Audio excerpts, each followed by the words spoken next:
Catchers, good morning, or afternoon, or evening, whenever you are watching this. But it is time for Chapter 11 of the Westing game. This chapter is called The Meeting. So let's get started. A pale sun rose on the third snowbound morning. Lake Michigan lay calm, violet, now blue, but the tenants of Sunset Towers, on waking, turned to a different view. Lured by the Westinghouse, they stood at their side windows, scoffing at the danger, daring to dream. Should they or shouldn't they share their clues? Well, they'd go to the meeting in the coffee shop just to see what the others intended to do. Waiting in her closet of a room, Turtle stared at the white weighted branches on the maple hill. A twig snapped in silence. A flurry speckled the crusted snow. Sometimes, when her mother was too busy to do her hair, she sent Angela in. But today no one came. They'd forgotten about her. Brush and comb clutched in her fists like weapons, she stormed into apartment 2C. Do you know how to braid hair? Flora Boombox's pudgy fingers, swift with a needle, were clumsy with a comb, but after several tangled attempts, she ended up with 3 equal strands. My, what thick hair you have! I tried braiding my daughter's hair once, but it was too fine, soft and wispy, like a baby's, even in her teens. That was the last thing Turtle wanted to hear. Was she pretty, your daughter? All mothers think their children are beautiful. Rosalie was an exceptional child, they said, but she was the lovingest person that ever was. My mother doesn't think I'm beautiful. Of course she does.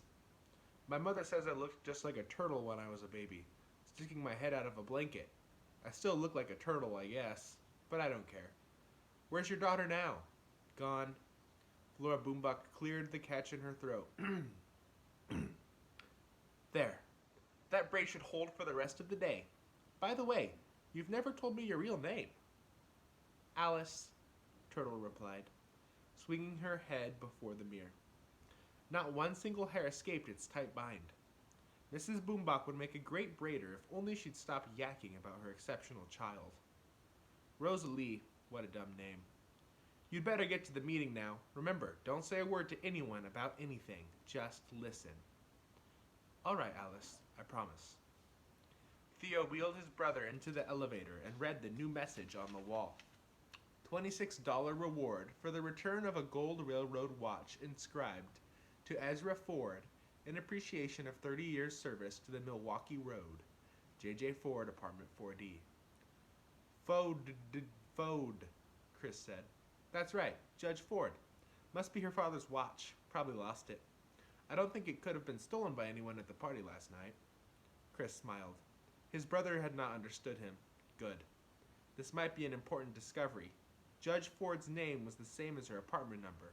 Ford, 4D. Theo led the waiting tenants through the kitchen where Mr. and Mrs. Theodorakis handed out cups of tea and coffee. Sorry, we've run out of cream and lemons. Please help yourself to some homemade pastries. Walking into the coffee shop was like entering a cave. A wall of snow pressed against the plate glass window, sealing the door that once opened to the parking lot.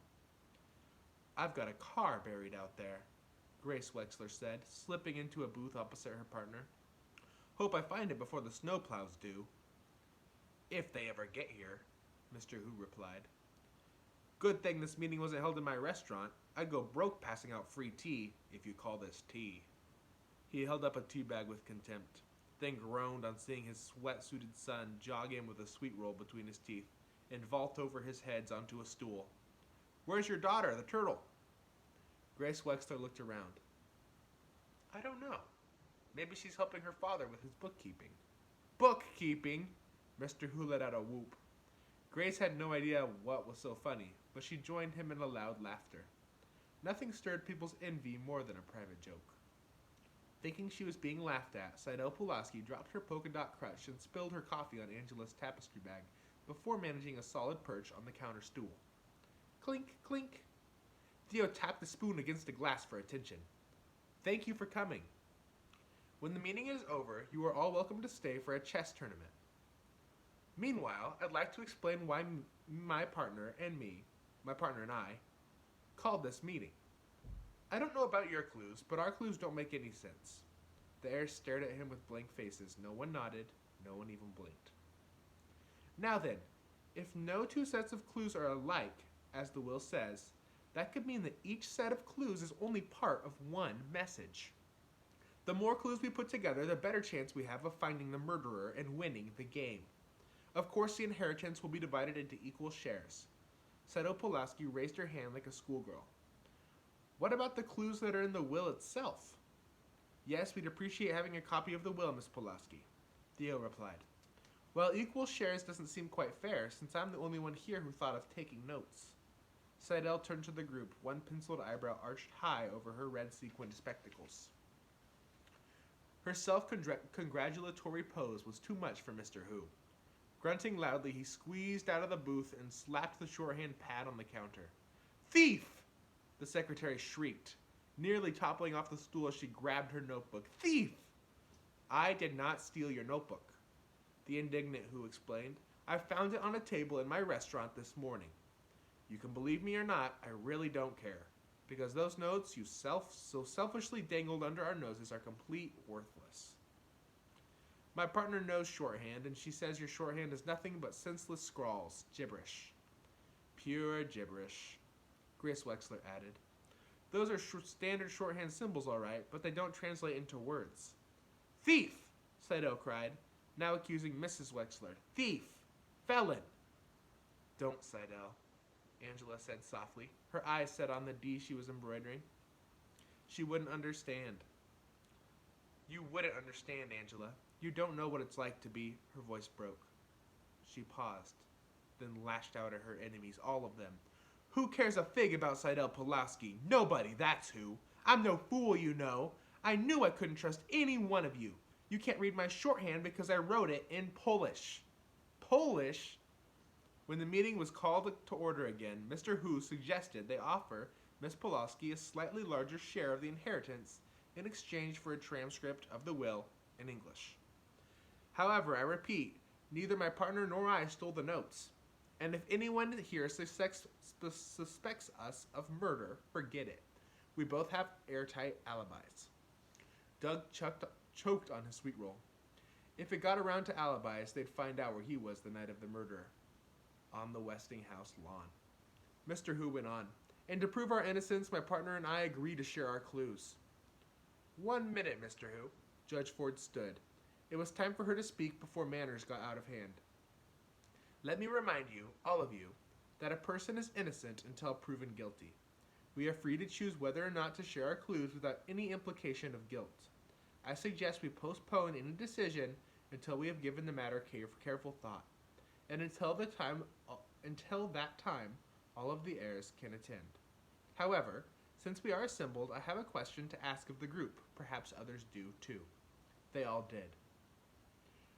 Weary of giving away game plans, the heirs decided the questions would be written out, but no names were to be signed. Doug collected the scraps of paper and handed them to Theo.